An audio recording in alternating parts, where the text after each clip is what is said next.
Vou hidratar a sua voz.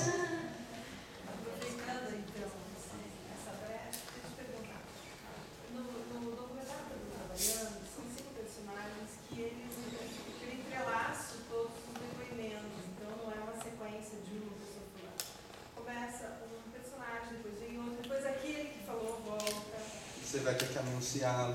Eu vou ter que anunciar, então, toda vez que ele volta. Então, a gente vai poder analisar esse caso aqui, mas você vai ficar até o final? Tá. No filme do Turma da Mônica, a gente vai conhecer isso. Se você está produzindo, talvez você tenha como colocar um sumário pra gente. Apresentar as vozes e quem são aquelas pessoas. E aí, durante o seu documentário, você vai só lembrando Maria, João, Elcio, enfim. Essas pessoas já vão estar descritas antes no sumário. A gente vai ter esse exemplo, tá? Então, esse cuidado na audiodescrição versus o diálogo é muito importante. É o trabalho do audiodescritor. Para isso, ele vai fazer da melhor forma possível, contando com a mensagem que o diretor quis passar. O audiodescritor precisa fazer muita pesquisa. Ele vai ser a pessoa que mais sabe daquele material depois do autor. Porque ele vai descrever aquilo com propriedade, né? Ele vai passar a mensagem que o autor quis passar naquele filme. Ele vai ter estudado a história do cinema, ele vai ter estudado os planos, todos os conceitos e adaptar essa linguagem para o público da audiência, né? O público com deficiência visual, que é igual ao público sem a deficiência. Tudo bem? Então, esse trabalho de pesquisa do audiodescritor é muito importante. Se você vai fazer um filme sobre agropecuária, enfim, você vai ter que pesquisar aquilo, vai ter que entender, vai ter que saber as diferenças, modalidades, vai ter que conhecer muito bem aquilo. Se você vai fazer a audiodescrição do filme Perfume, a história de um assassino, não sei aqui quem assistiu, a gente teve essa experiência lá na fundação, e esse filme é um filme muito longo e um filme de suspense. Tem vários momentos que a menina vai descendo a escada e você tem que acompanhar aquela audiodescrição de uma forma devagar. Ela desce um degrau, desce mais um degrau, desce firme outro degrau, e você vai acompanhando a narrativa na audiodescrição para que ela passe a mensagem do filme ainda. A gente fez essa descrição para alunos do curso de avaliação olfativa, lá na Fundação Dorina. Não sei se vocês conhecem, é um trabalho de uma formação, de um curso de avaliação olfativa que forma pessoas com deficiência visual para trabalharem no mercado das fragrâncias. É isto? Esse filme foi passado como uma matéria da história do perfume que eles têm. Então a gente tinha que fazer esse trabalho cuidando de quando detalhava o frasco de perfume, quando eles usavam diferentes tipos de plantas e de flores para fazer o perfume. A gente tinha que dizer o nome daquelas plantas, daquelas flores, porque eles sabiam, tinham interesse nisso. Então todo esse cuidado o audiodescritor precisa ter. Antes de tudo, ele é um grande pesquisador, tá? Ele precisa pesquisar sobre aquele assunto, ter nas mãos a linguagem que ele vai utilizar, as técnicas que ele vai ter, e isso estudando o material, tá? Dê todas as referências, isso muito na questão da cor, né? Que eu falei, não esqueçam que o público com deficiência visual, ele tem um maior número de pessoas com baixa visão. Então, você dar todas as referências, todos os detalhes dentro do contexto, sendo possível, é importante para que a pessoa com baixa visão identifique as cores, o tamanho, a proporção que aquilo se apresenta na imagem, tá? Não podem esquecer desse detalhe. Deixa eu só falar uma Pode coisa falar. sobre essa questão, como eu tenho baixa visão, né? Eu sempre falo assim que na verdade, quem enxerga não é o olho, é o cérebro, né? Então, assim, quando eu estou vendo uma imagem, uma distância que eu não consigo ver, então eu não sei o que está ali. Mas a partir do momento que a pessoa me fala o que é, tchum. Ela vem para você. Ela vem porque eu conheço, né? Conheço de outras experiências. Então é uma coisa muito, até uma história, por exemplo, uma vez eu estava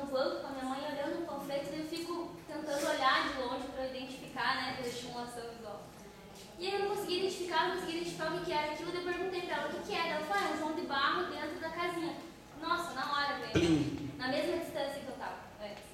Então, por isso que é muito importante, né? Você ter essa informação. Porque você não está enxergando ali, mas quando você tem, você passa a ver, porque você já conhece essa imagem. Exatamente. Então é muito legal isso mesmo, é muito importante para o baixa visão. Porque a gente acaba falando de cego, sendo que, né, nós estamos aí, somos em bem maior quantidade, né? Também, e às vezes ficamos negligenciados, assim, em certos aspectos. Exato. É bem importante essa... E quando você fala isso, né, a gente percebe a grande importância do recurso para a pessoa com baixa visão, né? O quanto, não vou dizer que a gente auxilia mais do que a pessoa cega, Sim. mas o auxílio é muito grande. Ela acabou de falar para a gente, ela não compreende a imagem, né, pelo tanto que ela consegue visualizar, mas se você conseguir trazer os detalhes, ela visualiza nitidamente, como toda pessoa, a imagem que você não trouxe. só de baixa visão, mas aquele cego que tem a Também, memória. que perdeu, né? Também. Exato. Que tem memória visual também. Isso, exatamente. Ok? Não subestime a capacidade... Seja objetivo. Essa questão do seja objetivo é aquilo. A gente fez exercícios aqui tranquilos para vocês conhecerem a audiodescrição. Algumas estavam longas, né? Outras estavam mais curtas e tal. Seja objetivo é no sentido de você observar a norma de cima, né, de todas as referências, e ao mesmo tempo seja objetivo. Você precisa segurar para dizer aquilo que cabe no contexto que foi apresentado aquela imagem. Né? Não teria sentido eu descrever todas as expressões faciais dos ciclistas que estavam na ponte. Não era isso que eu precisava dessa imagem, e se eu fizesse isso, eu estaria comprometendo, a pessoa não ia ouvir. Ou ela ia perder a atenção em algum momento que eu estivesse fazendo essa descrição exaustiva. Então, seja objetivo, vem para segurar essa questão de todas as referências, tá bom? Sempre de acordo com o contexto, aquilo que é coerente para aquele tipo de imagem. Não subestime a capacidade dos leitores, né? Eu estou apresentando duas pessoas que são carecas e que estão num hospital, estão vestidas de branco. Que eles têm câncer, né? Ele também pode chegar a essa conclusão. Eu não preciso trazer isso, eu não preciso complementar para que ele chegue nisso que você também chegou. Eu não preciso dizer lá vou usar de novo o seu exemplo dos carros que são patrocinados porque são financiados pelos patrocinadores porque eles são caríssimos. Não preciso chegar ao detalhe, e que nem é um detalhe do que você está vendo, né? Ele tem todo um embasamento da sua pesquisa, mas você não deve colocar isso de uma forma interpretativa, porque você não pode subestimar que a pessoa com deficiência visual não saiba as coisas, tá? Ele não é uma criança. O material que você está... Pode ser uma criança em alguns casos, mas o material que você está descrevendo é para aquela fase, para aquele público. Tá? Se eu estou fazendo um filme como esse do perfume, eu tenho que saber que as pessoas que vão usufruir dessa minha descrição são pessoas jovens, entre 20 e 30 anos, já têm um repertório, já lidam com perfume, já conhecem as fragrâncias. Tudo isso eu preciso levar em consideração para não subestimá-los. Tudo bem? A mesma coisa no diminutivo, tá? Um grandioso cuidado para você usar essas coisas bastante com crianças. O chão é verdinho e a grama é bem amarelinha e tal, e o sol sorri para você. Tudo isso cabe em alguns momentos, quando você estiver com esse público infantil, ok? Não faça censura prévia do material. Falei isso para vocês. Se o filme tem uma cena de sexo, você precisa descrever a cena de sexo. Se ele tem uma cena de violência, uso de drogas, enfim, você precisa dar condições daquilo que você está vendo para ele interpretar e ele dizer se é bom ou se é um tipo de filme que ele não gosta ou gosta, tá? Isso não é o papel do audiodescritor. Se você aceitou o trabalho, descreva aquela cena como você a vê, ok? Mantenha a consistência da linguagem. O audiodescritor, ele é um pesquisador. então ele sabe qual é a linguagem daquele material, quais são os termos, ele já está por dentro de tudo isso. Então, mantenha essa consistência em toda a sua descrição. Utilize desses artifícios que aquela pessoa com deficiência visual daquele público tem, né? Como é o caso que eu falei para vocês de novo do exemplo dos aços concretos que voam. Ele sabe o que é um tipo de concreto armado, ele sabe como é o convexo, enfim. Todas essas informações a gente trata da forma que ele tem na linguagem, tá? E você vai adquirir ela como? Através da pesquisa. Raças, etnias e nacionalidades. Se você for destacar um, diga de todos, para você não fazer um destaque com apenas um personagem ou alguém da fotografia. Apontando para lá porque... Categorizar a imagem. Nesse slide, eu trago um texto que pode ajudar, é um texto de referência. Eu acho que vocês na inscrição devem ter dado o e-mail de vocês, enfim, eu posso passar todo o conteúdo do PPT, me comprometo a deixar com alguém que pode divulgar isso, mas essa é uma informação muito legal e que pode ajudar vocês na hora de categorizar a imagem, como eu falei no início. Então a gente tem aqui, retrato, é uma imagem de rosto. Paisagem, é uma imagem em plano aberto de um lugar ou da natureza. Gráfico, é uma imagem geométrica de representação matemática. Cena de ação, é uma sequência de imagens que mostram pessoas em movimento. Página de gibi, é uma sequência de quadros que formam uma história.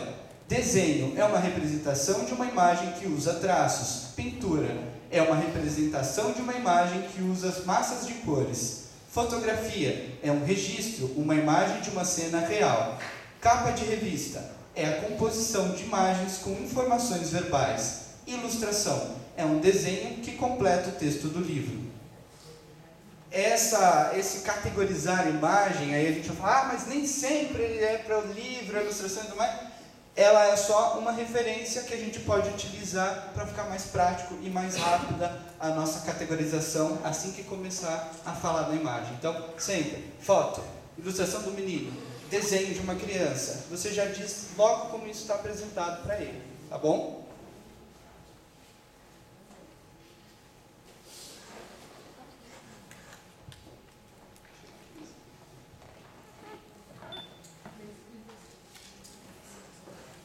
Aqui, eu falei para vocês que a gente ia falar um pouquinho das diferentes formas de apresentar a audiodescrição, e aí a gente tem o teatro. No teatro, a gente consegue fazer uma parte introdutória, né? As pessoas com deficiência visual precisam saber desse teatro, como é o teatro, como estão as cadeiras, em que posição está o palco, como é o palco, qual é a altura do palco, qual é da onde vem a iluminação do palco, qual é a cenografia do palco, os objetos que estão em cena, as roupas, os figurinos dos atores, como eles entram. A pessoa com deficiência visual precisa ter tudo isso. Agora eu pergunto, vai dar tempo durante a peça de você falar tudo isso? Não, né? A gente, no geral, né, vai ao teatro e percebe que você, se tem respiros e se tem espaços, são mínimos, né? Você não vai conseguir contemplar toda essa informação durante o espetáculo.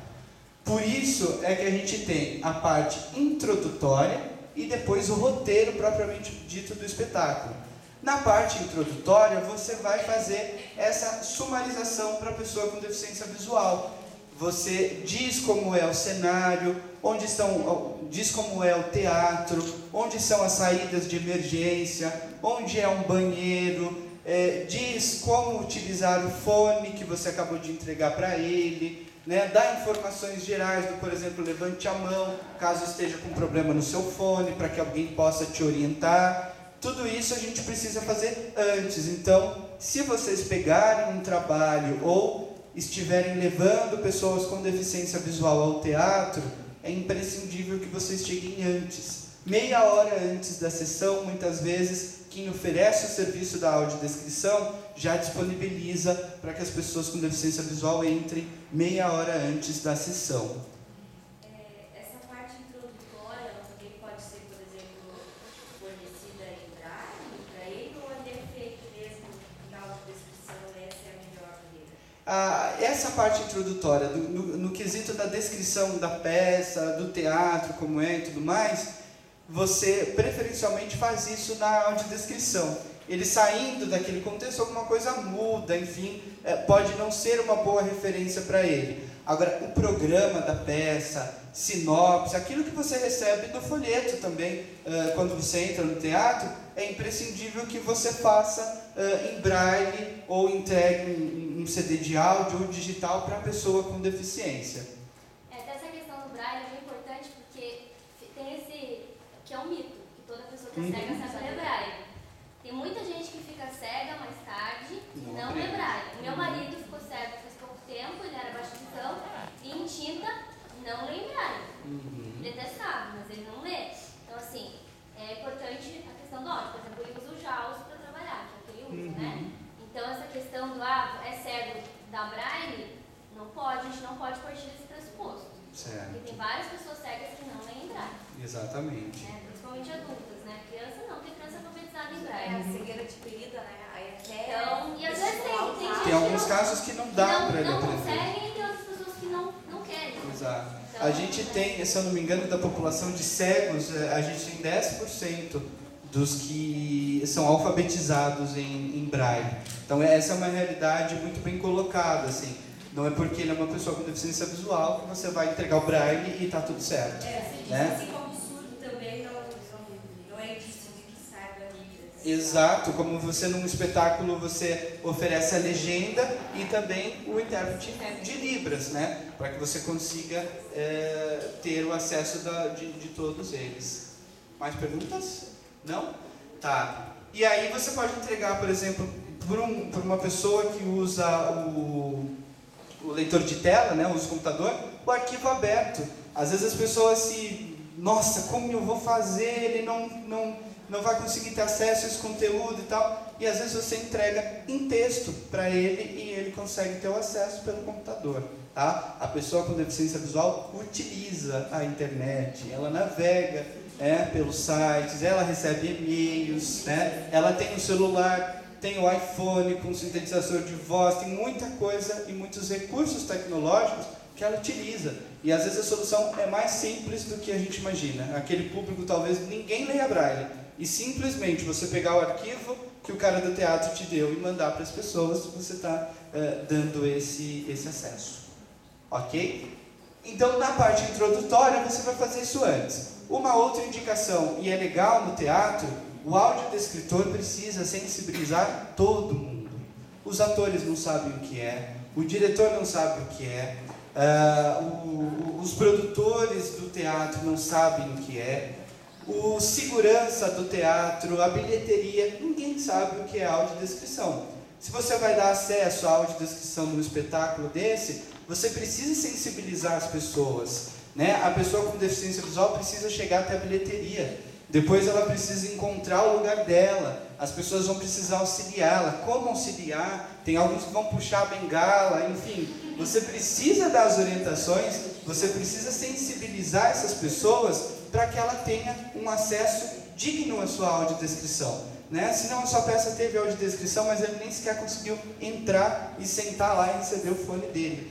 Então é um trabalho do audiodescritor ainda, a gente está abrindo espaço, a gente está quebrando algumas barreiras e é importante que vocês informem a todas as pessoas. Sempre, se tiver um tempinho com o ator da peça, vai lá e conta para ele o que é, fala para ele vai gostar. Geralmente o artista gosta desse tipo de interação, o diretor da peça vai entender. Você vai precisar assistir a vários ensaios da peça e os ensaios são fechados. Tem diretores que não gostam que ninguém assista o ensaio, porque ele faz à vontade, ele xinga, ele grita. Então, o audiodescritor ele precisa ser um mosquitinho ali, não atrapalha em nada, né? ele consiga falar para as pessoas a importância do seu trabalho, para conseguir realizar da melhor forma e dar um bom acesso à pessoa com deficiência visual. Então, essa descrição breve do teatro, você pode conseguir, inclusive, uma visita tátil ao palco. Você pode subir com as pessoas no palco, em alguns casos, com autorização, obviamente, do teatro. Talvez você possa fazer com que as pessoas com deficiência visual sintam a cortina, como é o vestido que ela vai usar na cena, né? Muitas vezes eles têm isso antes e não vai ter problema. Você precisa combinar isso e as pessoas precisam chegar antes, porque a peça não vai atrasar por conta da audiodescrição e nem deve, né? Porque é tão difícil a gente abrir esse espaço e a gente começar a atrasar, né, espetáculo, começar a fazer algumas coisas não profissionais aí, não é isso que a gente quer, né? A acessibilidade não pode gerar um incômodo às outras pessoas. Assim como você sensibilizar e fazer um espetáculo de teatro, em casos muito específicos, né, a audiodescrição aberta. É um grande desafio. As meninas da Tagarela fizeram isso e tiveram todo esse cuidado, porque as outras pessoas não podem ser incomodadas, elas têm o direito da escolha. Ou eu quero ouvir com audiodescrição, então eu pego um fone, ou não, isso vai me atrapalhar, isso precisa estar bem tranquilo para todo mundo, tá? Então tomem cuidado, a audiodescrição, quando você leva a pessoa com deficiência visual ao teatro pela primeira vez, ela pode ser estranha, pode incomodar, pode deixar inquieta, ela pode perder um pouquinho da peça, porque ela vai se acostumando a ter aquilo, tá? No primeiro momento pode não ser agradável, ok? O roteiro do espetáculo deve ter as entradas e saídas de cena, os trejeitos, expressões, objetos de cena, ações e focos de iluminação. Aqui eu trouxe de uma forma bem fácil para todo mundo ler. Em letras minúsculas eu trouxe um roteiro de uma peça com audiodescrição. Aí você tem o roteiro da peça em si, que tem a fala dos personagens. É importante você ter para fazer a sua audiodescrição. Por quê? Porque aí eu sei as deixas. Quando ele vai terminar de falar isso, eu tenho 5 segundos ali de silêncio. Eu fico tranquilo para fazer a audiodescrição, porque eu sei essas deixas, eu acompanhei. Então você faz o seu roteiro em cima do roteiro existente da peça, certo? Aí tem lá, por exemplo, o Luiz. Tô doido para saber o que é que ele inventou dessa vez. Aí você tem, em caixa alta, a audiodescrição. Osmar entra apressado, segura uma caixa de plástico. Aí o Osmar continua a peça. Boa noite, pessoal! Tropeça, cai deitado. Seus papéis e livros ficam espalhados no palco. Boa noite, boa noite! Então, ele consegue compreender em que momento que ele vai entrar, e esse audiodescritor, que muitas vezes você vai fazer o roteiro, mas vai levar um audiodescritor narrador para fazer isso. Ele vai ensaiar antes e tudo mais, mas o roteiro da peça é imprescindível que ele fique à vontade, aonde ele pode entrar e ele conhece as deixas. Ok?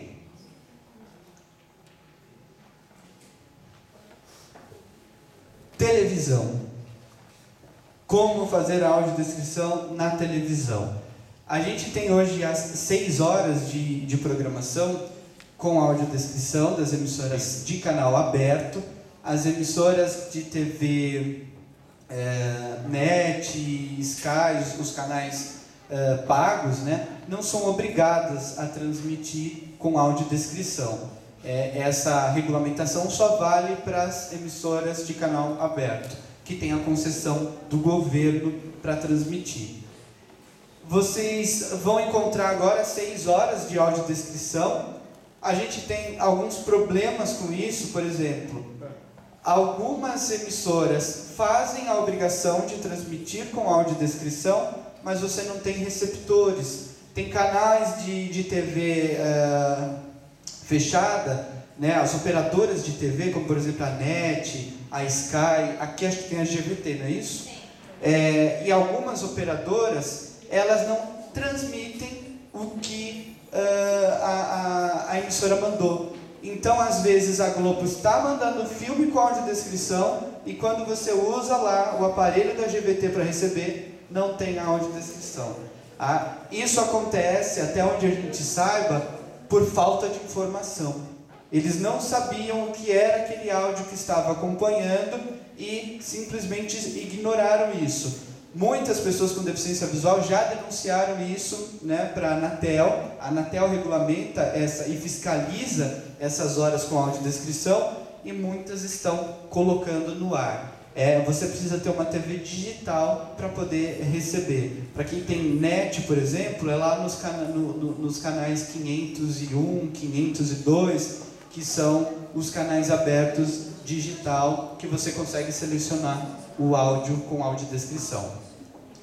Muito bem, mesmo assim, a televisão tem feito o que? Ela tem passado conteúdos comprados, né? As séries, os filmes. É isso que está tendo audiodescrição na TV, o que é muito bom, né? A gente gosta de assistir filme, as pessoas com deficiência visual também querem isso. Mas por que elas fizeram essa escolha? Muitas vezes a TV compra um pacote de filmes e esses filmes são estrangeiros e vão para a dublagem. A dubladora coloca as vozes e aí elas pedem, aproveita e põe a audiodescrição também. E é isso que tem acontecido. As dubladoras têm feito a audiodescrição que as emissoras precisam cumprir a legislação. Então, algumas vezes, eu não estou questionando nesse sentido, mas algumas vezes pessoas que não têm um grande conhecimento na audiodescrição acabam fazendo esses roteiros. Então, em algumas cenas de filme, você tem lá, o cão late.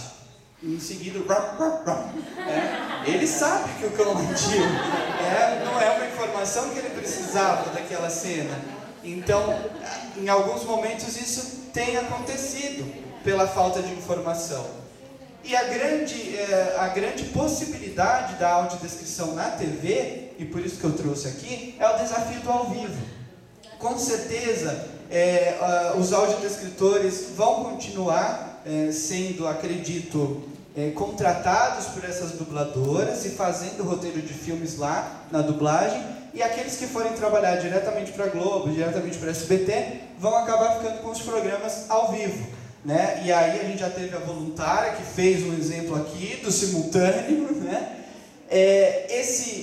Na televisão vai acontecer isso, você vai precisar fazer isso simultâneo, porque o programa do Domingão do Faustão é ao vivo, o Caldeirão do Hulk é ao vivo. Qual? Das estrelas lá, como é que é o nome? Superstar? Não, Almoço das Estrelas. Almoço das Estrelas. Vários outros programas da TV que são ao vivo. Tem um quadro lá, Dança dos Famosos, né? E as pessoas ganham a competição e tal. Poxa, como será essa dança? Como eles se vestem? Como que é isso? E o audiodescritor vai acabar assumindo esse desafio, né? Muito provavelmente, se a gente continuar, é isso que o audiodescritor vai precisar. Só que aí ele está dentro da emissora de TV. Ele faz parte da produção, né, da televisão, que é um passo muito importante para o audiodescritor.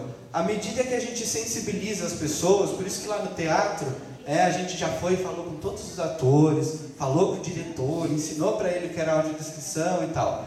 Porque se as pessoas pensarem antes na audiodescrição, isso vai ser muito mais fácil de tornar acessível, né? A gente tem alguém aqui hoje que está fazendo um documentário e está aqui para saber o que é audiodescrição. Por que lá na frente eu precisaria colocar no documentário dela, Joana, 26 anos, escritora? Porque ela colocou isso lá no GC, né? naquela barrinha que aparece embaixo, dizendo quem é o entrevistado. Por que ela, quando foi fazer o documentário, já não pensou? Isso vai ser acessível para uma pessoa com deficiência visual, então os meus entrevistados vão se apresentar. Sou a Joana, sou escritora, tenho 26 anos. Eu adoro escrever, porque ele já está acessível, né? Ele já nasceu pronto para se tornar acessível. E é isso que a gente pode fazer na televisão. Não digo que a televisão vai ficar 3 segundos de silêncio para você encaixar a sua audiodescrição, de jeito nenhum, mas você consegue as antecipações da produção, né? Ele já sabe quem vai participar do quadro uma semana antes, já sabe quem que vai lá cantar, o que ele vai cantar, você já sabe qual os personagens que estarão nesse programa. Então, tudo isso você consegue antes, e aí o desafio do ao vivo vai se tornar cada vez mais fácil para se fazer.